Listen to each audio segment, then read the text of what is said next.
বিশ্বের কোথাও কিন্তু কোনো গোয়েন্দা সংস্থা কিন্তু সন্ত্রাসী কর্মকাণ্ড হোক নিজ দেশে অথবা তার পার্শ্ববর্তী কোনো দেশে অথবা প্রতিবেশী ছাড়াও অন্যান্য দেশে কোনো দেশের গোয়েন্দা সংস্থাদেরকে বিরুদ্ধে কোনো অভিযোগ পাওয়া যাবে না।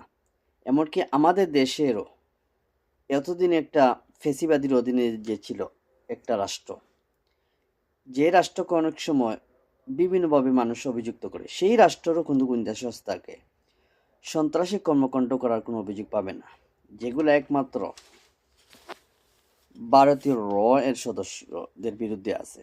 রিসার্চ অ্যান্ড অ্যানালাইসিস উইংস এদের বিরুদ্ধে কিন্তু সন্ত্রাসী কর্মকাণ্ড শুধু শুধু যে তাদের দেশে আর আমাদের বাংলাদেশে হয় তা নয়, এমনকি পার্শ্ববর্তী দেশ পাকিস্তান, নেপাল, শ্রীলঙ্কা, মালদ্বীপ,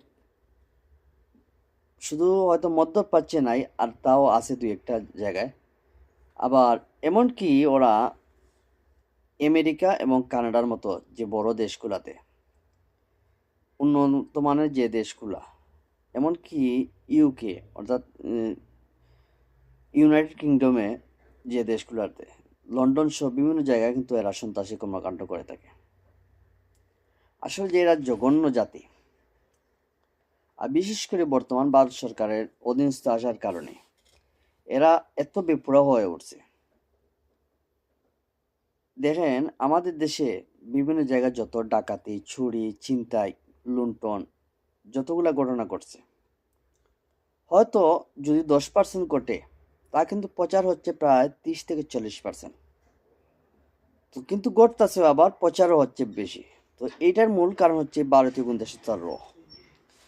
তো এই র এর সদস্যরা বিভিন্নভাবে আমাদের দেশে অস্থিতিশীল পরিবেশ সৃষ্টি করে এবং তাদের আধিপত্য বিস্তার করবে কিভাবে, আবার এটাই কিন্তু অপচেষ্টা চালিয়ে যাবে এবং বিভিন্ন জায়গায় কিন্তু ধরা খাচ্ছে। তবে আমি মনে করি আমাদের দেশের যারা গোয়েন্দা সংস্থা আছে তাদের আরও শক্ত ভূমিকা রাখা দরকার।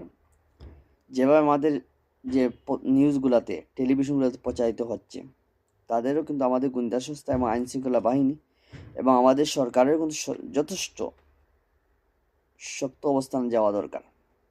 এমনকি আমাদের দেশের সেনাবাহিনী, যদি আমাদের দেশের অভ্যন্তরে কেউ যদি এই রদের কোনো দালালি করে থাকে, তাদেরকে এক মুহূর্তে দেরি না করে তাদেরকে তাদের পদ থেকে সরিয়ে ফেলা উচিত।